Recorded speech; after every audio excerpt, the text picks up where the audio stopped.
Estamos de volta com o TV Mar News e depois do rápido intervalo, vamos colocar o reloginho aí rapidinho, José? Colocar o reloginho aí, vamos lá, para atualizar aqui todo mundo que está acompanhando. 8 da manhã, 36 minutos em Maceió. Você que está acompanhando o TV Mar News, olha, beijão, forte abraço para você. Até 9h30 da manhã, muitas notícias. Já recebo aqui as principais manchetes da Gazeta desta quarta-feira, dia 6 de junho. Quero para essa câmera aqui, Márcio, por favor. Vamos para essa câmera aqui.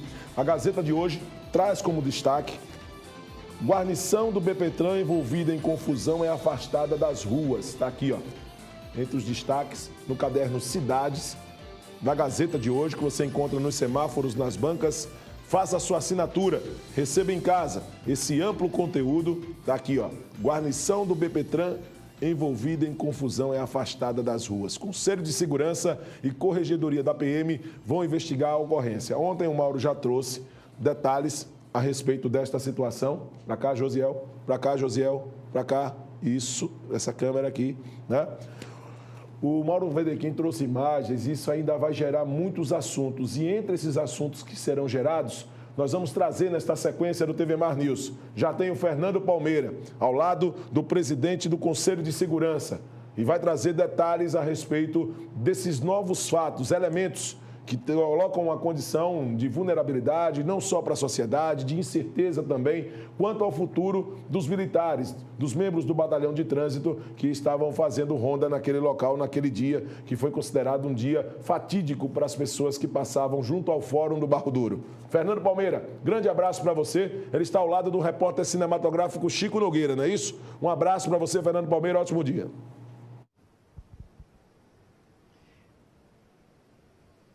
Um abraço para você também, para todos que trabalham conosco, a nossa equipe, e para você que nos assiste, nos dá os privilégios da sua grande audiência, TV Mar News. E nós estamos por aqui no Detran Alagoas com o vice-presidente do Conselho Estadual de Segurança Pública do nosso estado, doutor Antônio Gouveia, Cacá Gouveia, e ele vai nos falar exatamente sobre esse incidente que é de repercussão nacional e até internacional, essa agressão que aconteceu entre José Giovanni da Graça, que trabalha como guardador de veículos, na porta, ali na calçada do Fórum Jeromel Fernandes, no bairro do Barro Duro, parte alta de Maceió.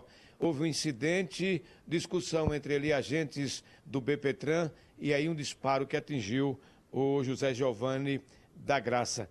Vamos saber aqui como está a posição do Conselho Estadual de Segurança Pública, na pessoa aqui do vice-presidente, Antônio Carlos Gouveia, que nos fala sobre as medidas que foram tomadas, as análises que já foram feitas até o presente momento. Bom dia a você, Fernando. Bom dia a você dos estúdios. Bom dia aos telespectadores. Cumprimentar todos que fazem a TV Mar e dizer que tão logo esse fato deu cabimento a ser noticiado, o CONSEG entrou com a reclamação por providência, que é o nome jurídico de um processo de investigação e apuração feito e tramitado por nós. Como isso foi feito de ofício de minha relatoria, o ponto que aprofunda essa necessidade de entender se houve exagero ou não da conduta do militar é justamente as circunstâncias de como se deu aquele tiro. O tiro ele tem que ser utilizado numa condição última. É absolutamente reprovável uma justificativa de você atirar contra uma pessoa onde você tinha uma guarnição que você poderia criar um ambiente de capturar aquele cidadão, já que ele estava agredindo o policial, para levá-lo para uma delegacia, já que a condução tinha que ser preso. E sendo preso, ele era levado para uma delegacia para lá fazer o procedimento e não criar aquele ambiente de discussão que terminasse, inclusive, numa situação de um tiro. E me pergunto, inclusive, num contexto de interpretação, se aquela bala tivesse atingido outra pessoa. Você estava na porta do fórum, a circunstância desse incidente se deu dentro de uma situação que muita gente circulando ao redor. Então imagine as consequências se esse tiro fosse pego dentro de um contexto de uma bala perdida. Seria uma tragédia e agora estaríamos todos criando um ambiente de não só luto, de tristeza, como também de responsabilização. O que o Conselho quer é necessariamente apurar essa responsabilização, dando conta das circunstâncias que se deu esse tiro, e esses policiais já foram afastados imediatamente dessas atribuições. Nas próximas semanas, a Corregedoria está promovendo os procedimentos de ofício para criar um ambiente de responsabilização ou não desses militares, e o Conselho vai ficar trabalhando pé passo para dar o acompanhamento e tentar trazer na interpretação daquilo que houve e as circunstâncias que houve, se necessariamente cabe a responsabilização desses militares. O militar que disparou alegou que o guardador de carros havia puxado uma faca. Eu não sei se já chegaram imagens mostrando ou não, desdizendo ou não sobre essa afirmativa. Parece-me que tem também informações dos populares que assistiram que não houve essa cena. Pelo que se vê na filmagem, o cidadão ele pega no cós do calção, da calça, e aquilo ali dava a entender que ele poderia estar mexendo em algum equipamento ou alguma arma, inclusive branca, como chamam.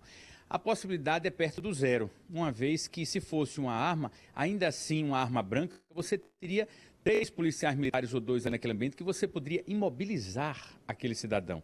A gente está falando com um cidadão de uma estrutura e uma estatura mediana, não era ninguém que tivesse um aporte de um Rambo, e aí aqueles militares poderiam ter criado nessa imobilização daquele cidadão a possibilidade de algemá-lo e levar para uma delegacia. O exagero, a truculência é que não pode ser permitido. Quando a gente fala em uma polícia, e eu posso atestar aqui que a grande maioria, se não quase todos, da polícia militar são homens abnegados, saem das suas residências todas as manhãs, correndo todos os riscos para dar um enquadramento na bandidagem, e a gente não pode querer um policial militar fraco. Agora, a gente também não pode permitir um policial militar truculento. O exagero é uma linha muito tênue para que ele tenha na conscientização dele esse limite e saber como agir. Por isso que o CONSEG, inclusive, vai conversar com as outras forças e, inclusive, com o secretário de Segurança para traçar um perfil psicológico de todos os militares, fazendo uma avaliação, porque às vezes, como nós, somos pessoas que precisamos, às vezes, sair um pouquinho da nossa rotina, é por um estresse, é por um momento, e essa circunstância, para quem usa uma arma de fogo, pode gerar, sim, uma situação de tragédia, e necessariamente, nesse caso, graças a Deus, não houve, e o cidadão está se recuperando, e tudo vai ser restabelecido o quanto antes. Agora, o que a gente está tratando aqui é uma situação com um nome chamado conduta. A conduta desse militar foi compatível com o exercício da atividade dele, que ele tem que ter no mecanismo de defesa, mas também no mecanismo de conduta, uma liberdade dele escolher entre até onde ele pode ir. Se dissesse, ali existia 2 pessoas, o cidadão puxou uma arma de fogo, tal, eu não tenho dúvida que eu estaria, inclusive, aqui cumprimentando os militares pela atitude deles, porque entre o militar e uma situação dessa de provocação, a gente tem que preservar o militar. O pano de fundo aqui é outro. Era uma pessoa que estava no exercício da sua atividade, na porta de um fórum, guardando e orientando os carros que ali estavam estacionados, independente de serem carros de advogados, e na hora que entra-se numa discussão daquela, o cidadão podia ter, sim, imobilizado aquele agente, aquela pessoa, para que ele prestasse os esclarecimentos por desacato, se fosse o caso de apurar. Mas já entrar na item de escolha como sendo a última alternativa, botando como a primeira para atirar, é uma situação que realmente merece um aprofundar nesse procedimento de investigação. Na onda de violência que cobre todo o país, há um clima de instabilidade, há um clima de insegurança geral, há também um estresse, enfim, esse pânico que está pairando sobre todos nós, inclusive os agentes de segurança pública que saem de casa não sabem se chegam vivos, não só no Rio de Janeiro, mas aqui também. Isso tem agravado ainda mais esse posicionamento, essa tomada de decisão de alguns policiais? Veja, o mundo hoje vive acelerado. As pessoas são contaminadas por um aspecto de muita pressão, de muita necessidade de agir, de resolver, e os militares às vezes se excedem numa situação dessa, porque eu digo sempre que toda ação, às vezes ela requer uma reação. Quando a ação vem desmedida, às vezes a reação também vem desmedida. Quantas situações vocês na imprensa não divulgam de pessoas que são baleadas ou são frutos de uma tragédia no trânsito por uma discussão besta de um carro que invadiu o lugar do outro? Certa vez eu estava aqui vendo numa vaga de um shopping. Uma vaga só tinha uma, no período que antecedia o Natal, e 2 pessoas foram aos tapas porque queriam aquela vaga. Só que o cidadão, primeiro o cidadão de ré entrou. Quer dizer, veja que absurdo, no período do Natal agora, último desse ano de 2017. Então eu estou querendo colocar neste exemplo besta, situações que aparentemente simples, mas que podem se tornar verdadeiras tragédias. Então o que a gente tem colocado é sempre a necessidade de quê? De a gente prevenir, e prevenir tendo um espírito de absoluta certeza de que você tem que voltar para sua casa, mas também tendo que ter a humildade de você trafegar e você conviver com o outro, entendendo e responsabilizando-se pela sua conduta e pelo seu ato. Muito obrigado, hein? Eu é que agradeço, desejando um bom dia a todos e que essa manhã de quarta-feira chuvosa em Alagoas possa trazer muitas bênçãos a todos nós alagoanos. Doutor Antônio Carlos Gouveia, que é presidente do DETRAN e também vice-presidente do Conselho Estadual de Segurança Pública, trazendo esse panorama, essa opinião e a tomada de posição do próprio Conselho, o exemplo do comando da Polícia Militar, comando da capital, também Ministério Público, a repercussão está aí, mas a apuração antes de mais nada e pedir à comunidade muita calma, evitar que os ânimos se exaltem, qualquer que seja a circunstância, para se evitar o pior. Daqui a pouco nós voltaremos ao vivo aqui da sede do DETRAN, quando teremos representantes dos DETRANs de todo o Brasil e também do DETRAN, porque vai ser colocado para a sociedade brasileira, para você que tem veículo automotivo, o seu carro vai ter uma placa do Mercosul. E daqui a pouco nós vamos trazer maiores detalhes sobre esse importante momento para a sociedade brasileira. Daqui a pouco a gente volta. Ferrando Palmeira aqui do DETRAN com as imagens de Chico Nogueira para a TV Vermelho News. A gente sai com você, meu caro Viderlan Araújo. Bonita camisa, viu, Fernandinho? Só para constar, beleza? Bonita camisa, Fernandinho, bonita camisa. Mas o assunto é muito sério, né, gente? Essa participação do Antônio Carlos Gouveia, que é vice-presidente do Conselho de Segurança, eu acho que é muito importante esse posicionamento do Estado. Nós estamos falando aqui em redução do número de violências. O governador Renan Filho, durante essa semana, na entrega, eu vou voltar à história, na entrega da sede da Rádio Patrulha, do novo local da Rádio Patrulha, do batalhão da Rádio Patrulha, fez questão de enaltecer os números da violência e, de repente, nós estamos acompanhando agentes de segurança que, naturalmente, deveria ter o preparo suficiente para levar a segurança às pessoas.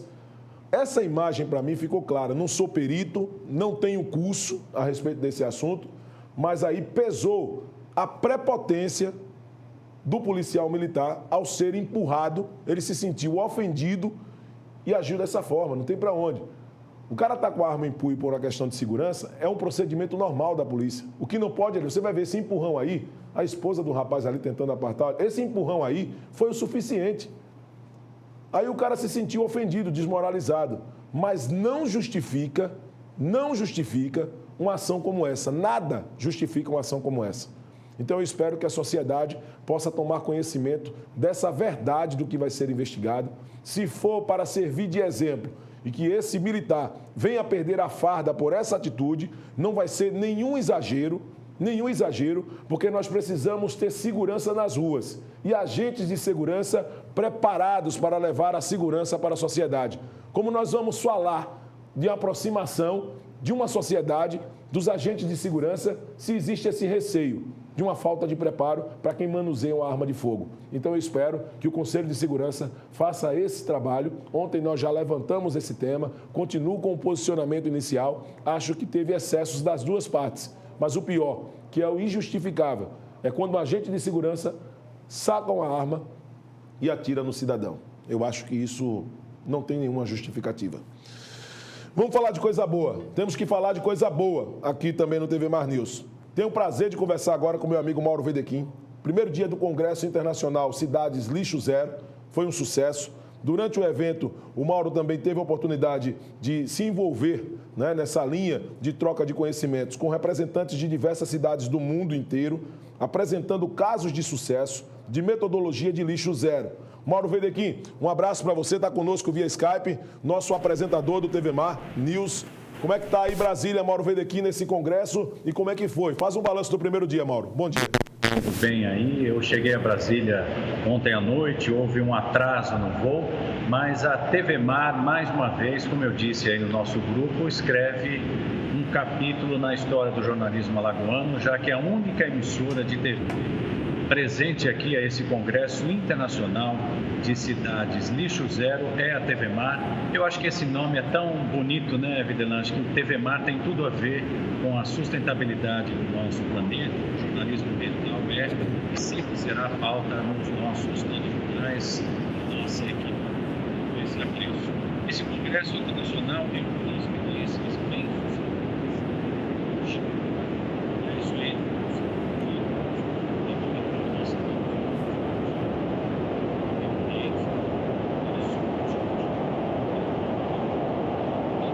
Eu não consigo. E o Brasil... Eu não estou conseguindo ouvir o nosso Mauro Wedequim, nessa câmera 2, né? Não estou conseguindo ouvir o Mauro Wedequim com aquela qualidade que a TV Mar tem. Então vamos tentar restabelecer o contato para trazer o Mauro no decorrer do TV Mar News, para que ele possa falar desse primeiro momento de contato no Congresso, quando se trata de lixo zero, cidades envolvidas também, para poder preservar o meio ambiente, que acaba sendo de extrema importância. Enquanto o Mauro não volta, nós vamos conversar também de outro tema que eu acho que é um tema que me deixa muito, mas muito confortável. O Estado entra definitivamente na próxima sexta-feira no clima da Copa do Mundo. Este ano será realizado na Rússia, todo mundo sabe, a partir do próximo dia 14, com o tema Alagoas nas Copas do Mundo, os jogadores e o jornalismo alagoano em mundiais. Eu tenho o prazer de conversar aqui com a Vilma Nóbrega, ela que é superintendente do Arquivo Público, para falar desse assunto. Tudo bem, Vilma? Muito obrigado pela presença. Era aquela, viu, Márcio? Lá. Né? Ô, Vilma, gostaria que você falasse, né? Vamos lá, Márcio. Vamos lá, rapidinho. Nosso Márcio André aqui, na entrevista, né? Vamos botar aqui? Isso, beleza? Vilma, eu gostaria que você trouxesse informações a respeito desse trabalho, que é um trabalho bem importante que o Arquivo Público está desempenhando, nessa linha de interatividade, inclusive em contato com o público, nessa condição que, nesse momento, existe uma Copa do Mundo prestes a ser iniciada e nesse contato também acaba sendo uma troca de experiências com participações de pessoas importantes. Muito obrigado pela presença. Eu que agradeço, bom dia.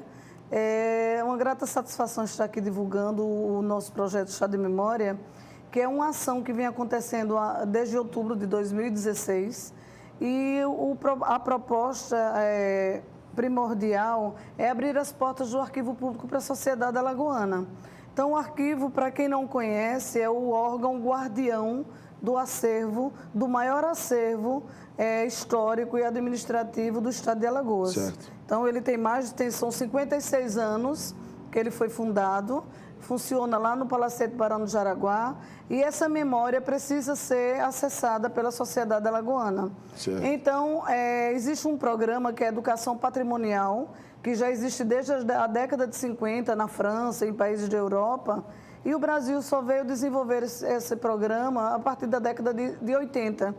E nós resolvemos abrir as portas do arquivo, criando o projeto Chá de Memória, que já trouxemos grandes nomes, inclusive a professora Luíte Gardi e grandes nomes de alagoanos que estão fora, discutindo temas de interesse e agora trazendo o tema Copa do Mundo. Por quê? Para que as pessoas saibam que o Arquivo Público ele detém não só de documentos administrativos, mas principalmente de documentos de interesse da sociedade, inclusive o futebol. Certo. Eu vi nessa escolha do tema, claro, muito oportuno para o momento da Copa do Mundo, naturalmente. Mas nomes como de Lauterê Perdigão, de Antônio Torres sendo citados pelo nosso querido Wellington Santos também, que está fazendo um trabalho juntamente com vocês do Arquivo Público. Um trabalho bem interessante também. É um cara muito envolvido com o esporte, né? Tudo isso nós temos acompanhado o trabalho do Wellington ao longo dos anos. Eu acho que isso fortalece muito no resgate da história do futebol de Alagoas, do esporte de Alagoas de uma maneira geral. Quais são os pontos que vocês consideram como importantes num evento como esse, nesse resgate da história, na preservação da história de Alagoas? Eu iria realmente mencionar o nome do Wellington, que é uma pessoa-chave nesse processo, principalmente desse tema, Copas do Mundo, que tudo começou numa conversa, no ingresso do Wellington no Gabinete Civil, que foi um ganho para todos nós. E ele falando do trabalho dele, que ele publicou vários cadernos sobre o futebol. E então discutimos por que não o próximo Chá de Memória, junho, não ser sobre as Copas do Mundo. Sim. E a ideia de quem convidar, quem são as pessoas mais envolvidas. Então o Wellington nos deu todo essa força por ter maior conhecimento. E coube a nós reunir toda a equipe do arquivo. Nós paramos todos os trabalhos que estávamos fazendo internamente para pesquisar o que o Arquivo Público detém de acervo sobre o futebol alagoano. E, realmente, a gente tem um material muito bacana, tem credenciais originais de grandes jornalistas que participaram das Copas do Mundo. Encontramos certificados de jornalistas, inclusive um deles do Freitas Neto, que foi jornalista esportivo, que encontra-se em nosso acervo. E a ideia vai ser, então, o convite. Então, agradecemos ao Antônio Torres por ter aceito o nosso convite, ao Lauterê Perdigão. Então, essa importante parceria com o Museu dos Esportes. Ele nos cedeu algumas publicações, algumas materiais informativos, e nós também nos comprometemos de todo o acervo que nós encontramos no arquivo ceder uma cópia para o Museu do Esporte. Certo. E o chá de memória, ele acontece sempre às últimas terças-feiras do mês, e é mensalmente, mas esse mês especialmente vai acontecer na próxima sexta, dia 4, dia 8, às 16 horas, no Arquivo Público. É um bate-papo, é uma atividade bem informal, onde as pessoas participam bem se integrando com o participante, pode fazer perguntas, abrir um grande debate, né, sobre Isso. a temática. Paralelo à palestra, nós vamos receber o participante com uma grande exposição, com todo o material que nós encontramos no arquivo. Então, uma linha do tempo, desde 1912, quando veio o primeiro futebol, time que foi o Penedense, né, de Alagoas. E aí, eu acho que vale a pena participar. Pois é, e o Lautenei tem muitos elementos, né, dessa história de Alagoas. O Antônio Torres já cobriu Copa do Mundo, então pode falar com propriedade do que é essa atmosfera. Eu diria que são nomes muito bem colocados para esse evento, né, que vai ter uma participação, tenho certeza, por se tratar de futebol, de história do futebol de Alagoas e também de outras situações relacionadas ao esporte, que é bem importante dizer isso. Acho que vai ter uma participação muito boa da sociedade. O que é preciso fazer para poder participar, Vilma? Nos primeiros chás, nós abrimos inscrição, mas é só chegar no arquivo, a pessoa recebe um certificado de participação do evento. É só chegar lá antes das 4 da tarde. Isso. Então, nós temos um espaço muito bom que comporta cerca de até 200 pessoas no nosso salão de pesquisa. Certo. Então, chegando antes das 4 da tarde, a vaga está garantida. Vocês pretendem, num projeto daqui para frente, Vilma, já que se tem dias, né, definidos para o chá ser realizado, voltar a falar também de esportes para movimentar mais a sociedade, principalmente as pessoas desse segmento, já que hoje existe um chamamento sendo feito pelo próprio Lautenei Perdigão para que a sociedade compareça mais ao Museu do Esporte, por exemplo. Mas a sociedade ela já não vem assim tanto tendo aquele carinho em ir conhecer o Museu do Esporte. Acho que as empresas de turismo têm um papel importante também em colocar nessa rota de turismo uma passagem pelo museu, pelo arquivo público também, para poder conhecer um pouco mais da história de Alagoas e não ficar restrito apenas em levar turistas para as praias, turistas para pontos que já são conhecidos do público de uma maneira geral e levar um pouco do conhecimento da nossa história. Nós não podemos deixar de resgatar a nossa história sempre, né, Vilma? Sem dúvida. A gente lamenta muito as empresas do turismo não levarem os turistas que vêm a Maceió ao arquivo público, como você bem citou. Isso. Infelizmente, nós recebemos um grande número de turistas lá, mas eles vão por espontânea vontade. Percebemos que, como o arquivo público é situado em frente à administração do porto, então muitos turistas que vêm nos navios, né, que ancoram aqui, eles vão ao arquivo. E a gente tem sempre uma exposição interessante no nosso hall lá de entrada, de acesso. Então, a gente lamenta muito, mas eu acho que vale a gente desenvolver outros chás de memória, como outros projetos que também abordem outras temáticas. Nós temos certeza que 1h30, 2 horas de debate sobre futebol, principalmente a participação do alagoano nas Copas do Mundo, porque com certeza não vai acabar não abordando apenas a Copa do Mundo, mas e o CSA, e o CRB, e o Asa de Arapiraca, e os demais times? Vão surgir N perguntas, já que a gente estamos debatendo com grandes nomes do futebol alagoano. Naturalmente. Né? Então, assim, a expectativa nossa é que a gente tenha um grande público e se os participantes quiserem um outro momento para dar continuidade, o Arquivo Público estará de portas abertas para a gente falar mais uma vez de futebol e de tantas outras temáticas de interesse da sociedade. E, Vilma, é importante também lembrar que nessa seleção brasileira que vai disputar o Mundial tem um alagoano, Roberto Firmino, né? Nosso convocado. Eu acredito que vai ser tema também, não tenho dúvida nenhuma do chá, até porque é um resgate recente de toda a carreira do Roberto Firmino, né, que a imprensa está propagando, e é inevitável não citar a presença de mais um alagoano disputando a Copa do Mundo pela nossa seleção. Sem dúvida, o grande Zagallo, o Dida e o Firmino aí, Firmino, que eu sei que vai ser tema de muita discussão. Vilma, reforça mais uma vez o convite para os nossos telespectadores e muito obrigado antecipadamente pela presença. Eu que agradeço, então todos estão convidados. O projeto Chá de Memória acontece na sexta-feira próxima, às 16 horas, na sede do Arquivo Público. Não é preciso fazer inscrição, é chegar antes das 4. Nós temos um estacionamento amplo ao lado do arquivo. Para quem não sabe, fica em frente à administração do Porto, em Jaraguá. Telefone para contato, 3315-7879, para quem quiser tirar alguma dúvida.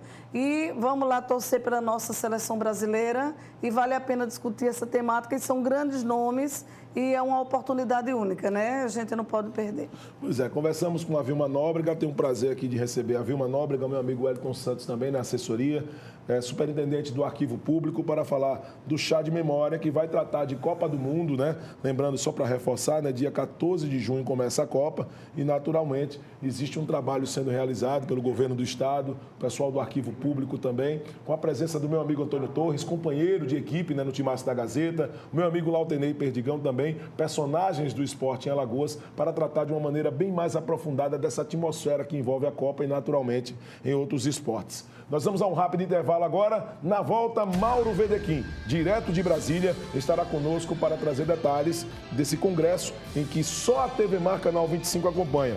Vou repetir, só a TV Mar Canal 25 acompanha com exclusividade o Mauro Vedequim, o único repórter representando não só a TV Mar, mas a comunicação alagoana no Congresso Internacional Cidades Lixo Zero, que está sendo realizado em Brasília. É logo depois do intervalo. Voltamos já.